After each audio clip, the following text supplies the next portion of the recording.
Ole Miss will beat the Miami Hurricanes. We have the answer key before today's test.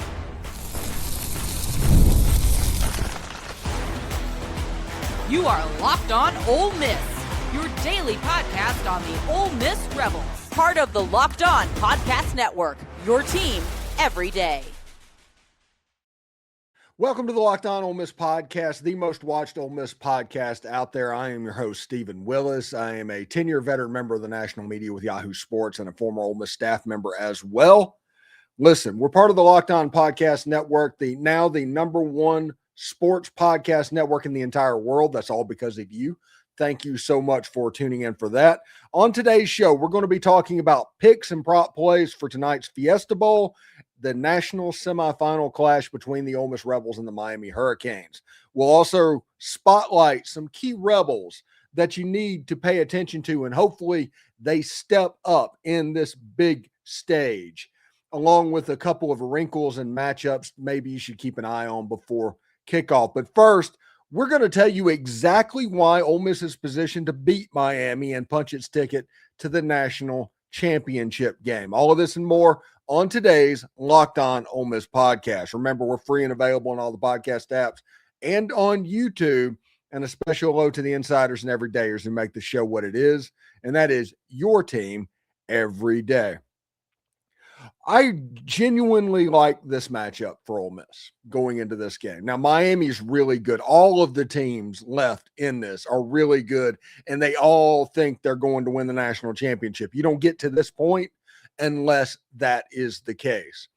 But of the four teams, this is the semifinal matchup that I was kind of hoping for.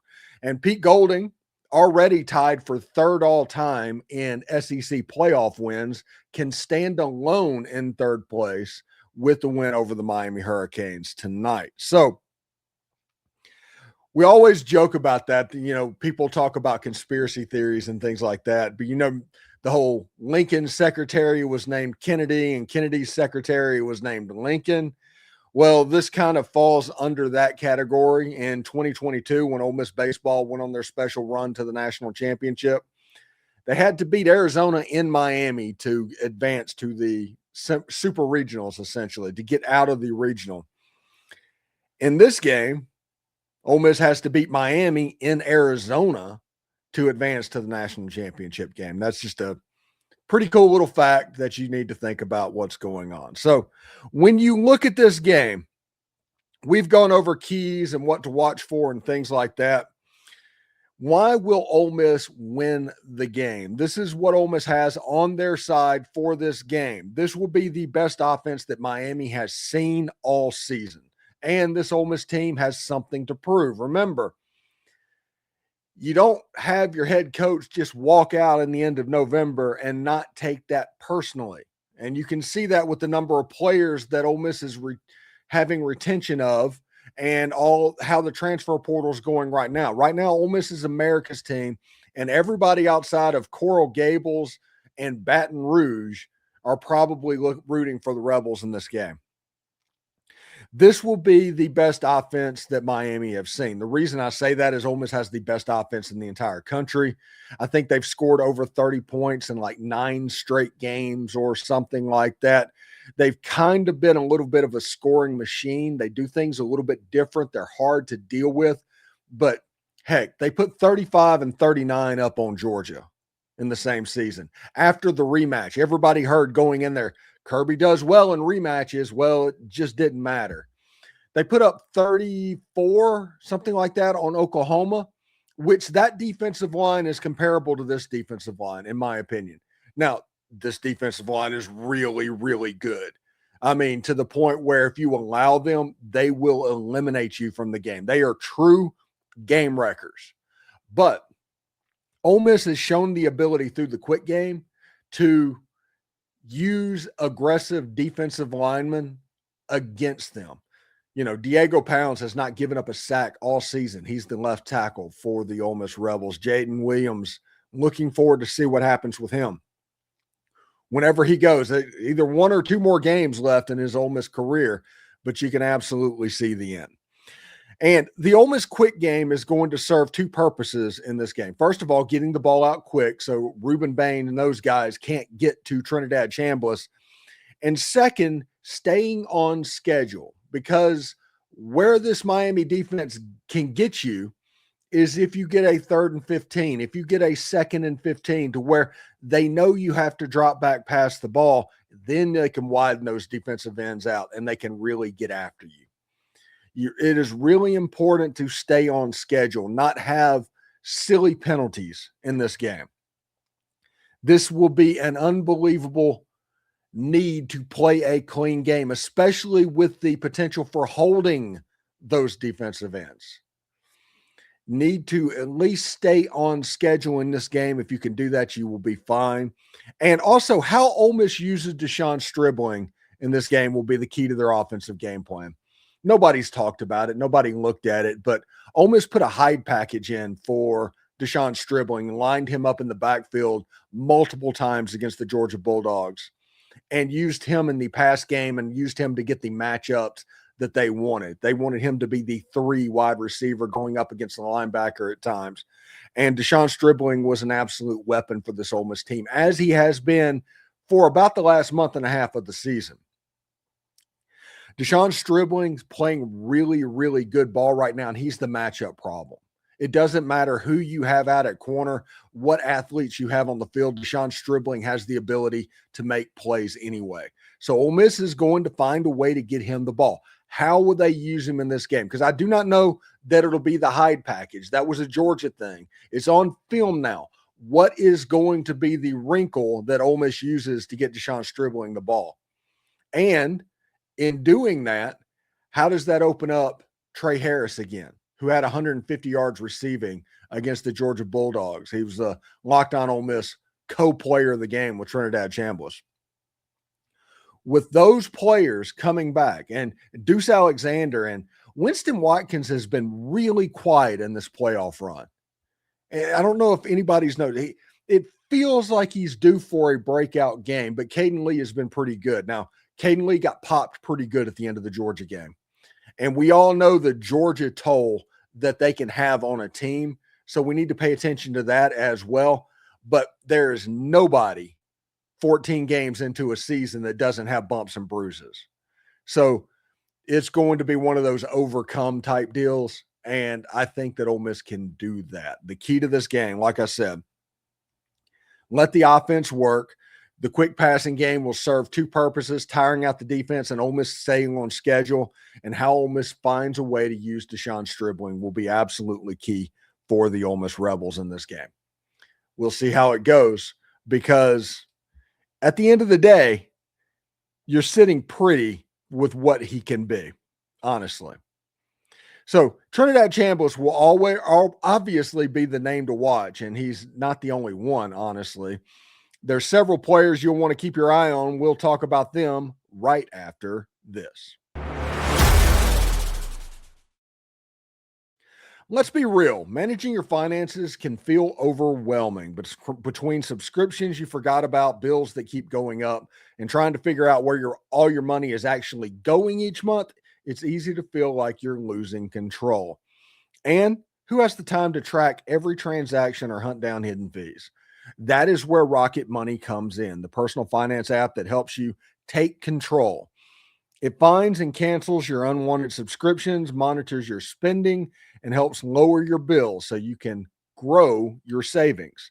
I was shocked when Rocket Money showed me that I was paying for an extra Netflix subscription that I'd completely forgotten about. It's already saved me money. You can set budgets and goals and get personalized insights and receive real-time alerts for large transactions, upcoming bills, and low balances. It even consolidates your checking, savings, and loans and investments into a single dashboard so you get a clear view of your entire financial picture. Let Rocket Money help you reach your financial goals faster. Join at rocketmoney.com/lockedon. That's rocketmoney.com/lockedon. rocketmoney.com/lockedon. Do us a favor, like, subscribe, and comment on this video. Subscribe to the podcast on whichever audio podcast you're listening to, and give it a 5-star review. It costs absolutely nothing, but keeps all of this free. Thank you for making Locked On Ole Miss your first listen of the day, and thank you for making Locked On the #1 sports podcast network in the world. That's all on you. You already live your team every single day. Now take it up a level and go ad-free. Join the Everydayer Club today to get Locked On Ole Miss with no interruptions, members-only Discord access, and more, all for just $5 per month or $50 per year. Go to lockedonolemiss.supercast.com or check the link down in the show notes to learn more.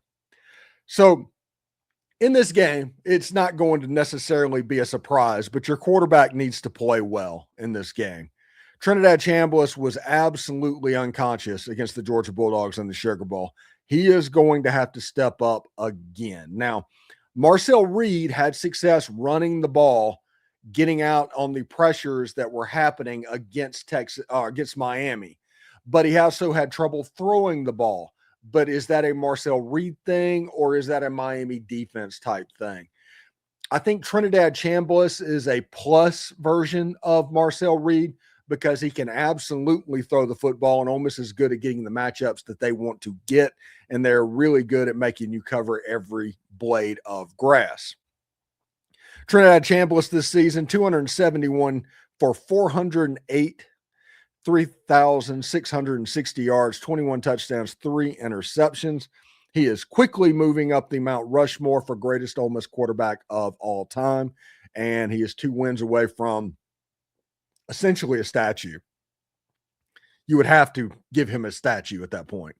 Trinidad Chambliss has been unreal. He has recently signed to re-up with the Ole Miss Rebels for next year, pending a waiver. He's hired Tom Mars. I'm fairly confident that they're going to get a waiver, because Tom Mars he doesn't lose these type deals. So we'll see how that looks. He's going into this game as the Superman, and he could absolutely come back as the favorite to win the Heisman Trophy next season. That is everything for Trinidad Chambliss. And playing a big game in the quarterback position against the Miami Hurricanes is going to be key, but he's not the only one.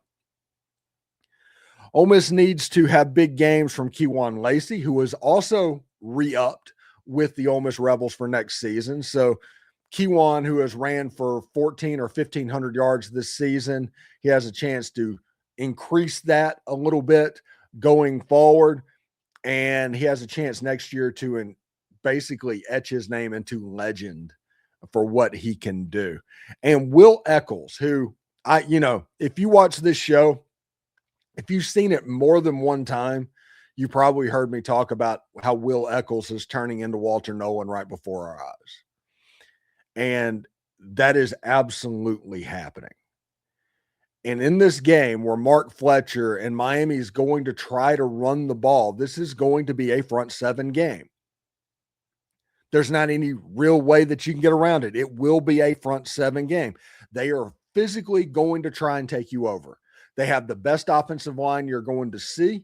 Heck, they have the best defensive line you're going to see. They have the best lines of scrimmage of the Final Four team in the playoffs, and they're going to try to use them. Makes sense. Mario Cristobal is a former offensive line coach. So they're going to try to run the football. Georgia had stretches of being able to run the ball with ease and not being able to run the ball at all. There was seemingly no middle ground in the game, and Ole Miss was able to get off the field just enough to win that game. They got off one more time than the Georgia Bulldogs, essentially. So Ole Miss and William Echoles and Zxavian Harris and Cam Franklin and Suntarine Perkins and Prince Willem Mielon and that defensive front, who Pete Golding told us about in August, saying, hey, it's going to look a lot like last year, just the names are going to change. That's what Pete said.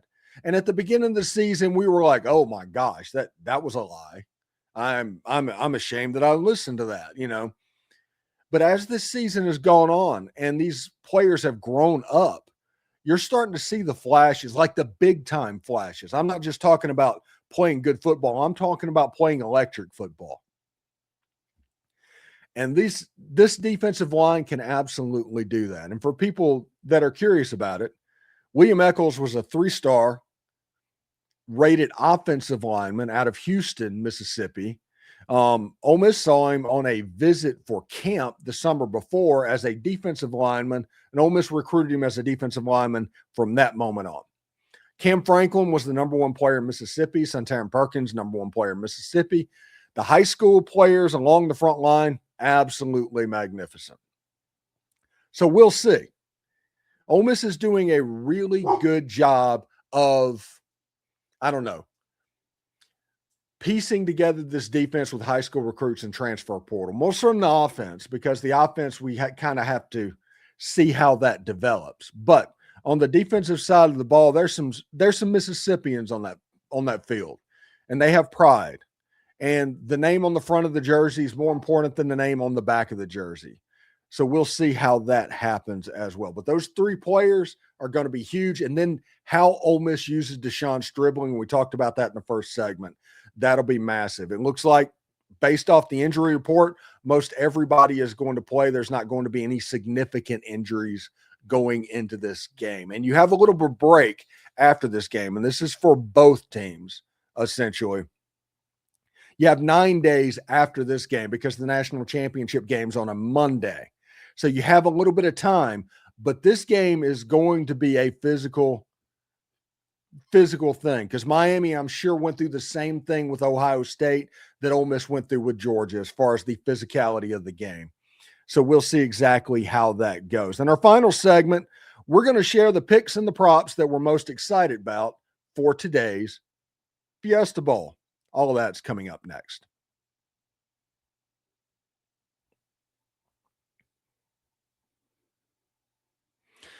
All right, so looking at this game tonight, there are several things that I'm interested in seeing. There's several things that Ole Miss actually has an advantage of, and you can take advantage of a very, very good defense of what's going on. It's just a matter of if they're able to do it, if they have the time to do it, because Miami has some stuff that they can take advantage of as well. If you've ever heard the expression styles make fights, this is one of those styles makes fights games. And it's going to depend on which team is able to assert their will for the ultimate winner in this ball game. I don't know that there's a single Ole Miss fan that thinks they're going to lose, and I don't think there's a single Miami fan that thinks that Miami's going to lose. So this is going to be a true game to where everybody is walking into that stadium not hoping to win, expecting to win, which again, it's the national semifinals. That's the way this is supposed to be. All the teams are good, all of that. Honestly, I cannot wait to see exactly how this game goes. Now, when you look at the line of the game, right now, Miami's favored by 3.5 points. Line has went up 1 point. Ole Miss, the money's like 51% on Ole Miss. The number of bets is like 53% on Ole Miss. It's almost split right down the middle. The line kind of worked out where it was. It's not a situation to where either Ole Miss are just betting really hard and the line's not moving. So the Miami Hurricanes have the advantage in the spread. Now, I'm not 100% sure why. A good football team. I'm not saying they're not a good football team. So don't take this as a shot. But why is Miami a 3.5 point favorite in this game? They have a 1-score game against Texas A&M that they easily could have lost on the road.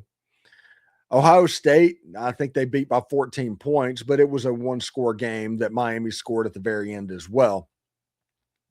It's not like Miami's a rolling ball of butcher knives, essentially. You know, they're good. They're really good, especially on the defensive side of the ball, but their offense leaves a little bit to be desired.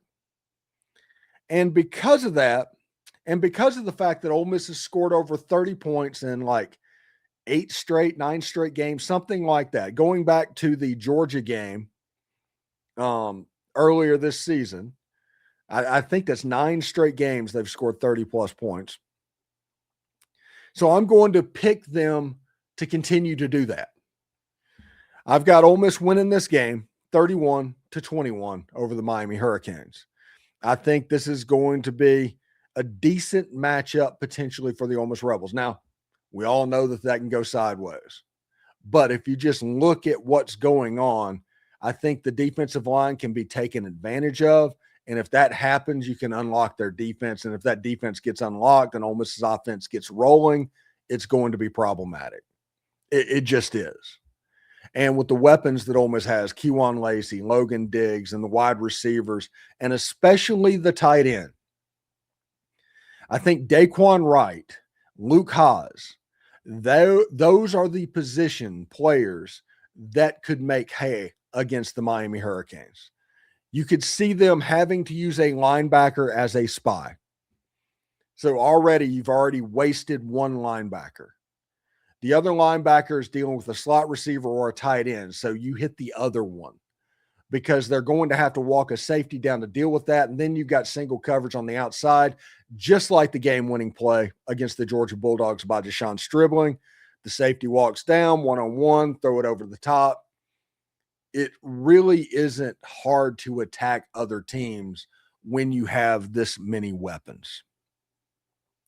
And I'm curious to see exactly how that goes. Now, again, we talked about earlier, Miami's a 3.5-point favorite, but Indiana, who plays on Friday against the Oregon Ducks in the Peach Bowl, they're 3.5-point favorite as well. They had a win earlier in the season against the Ducks in Eugene.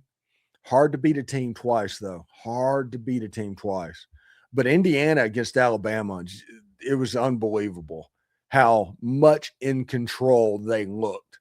And how, honestly, if we're going to be real, how it looked like the jerseys should have been swapped. So Indiana's really, really good, and we'll see with Dan Lanning and Dante Moore and those guys and how that looks.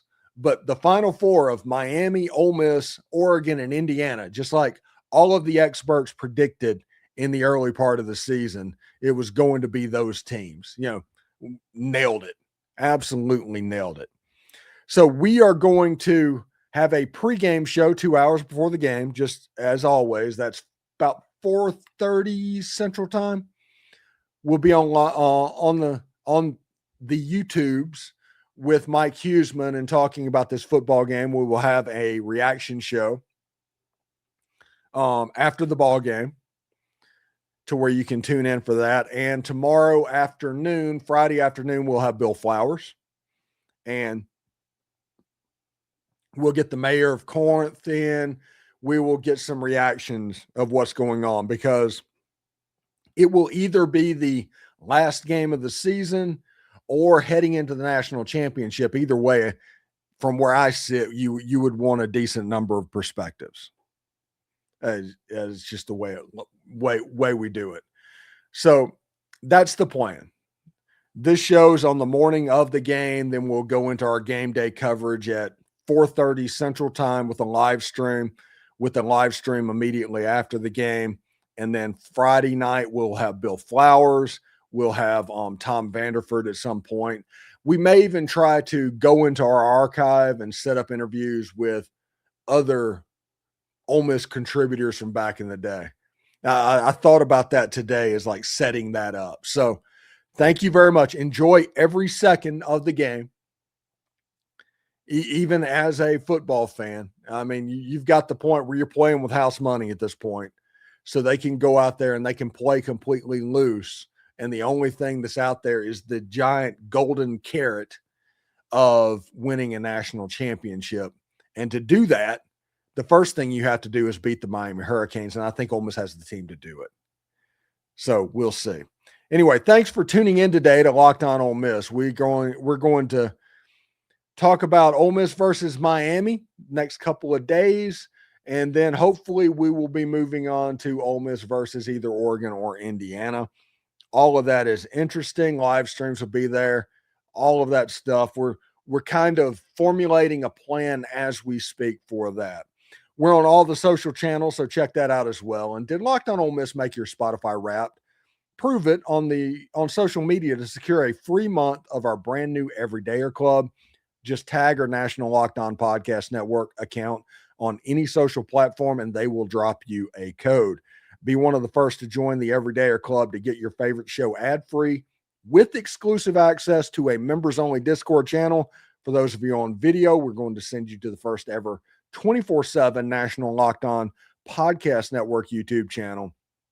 On audio, make sure you find a second listen, either Locked On College Football or Locked On SEC. They both do a fantastic job. Hotty toddy, everybody. And we have gotten to the point where tonight is the biggest football game in Ole Miss program history. Hotty toddy, y'all.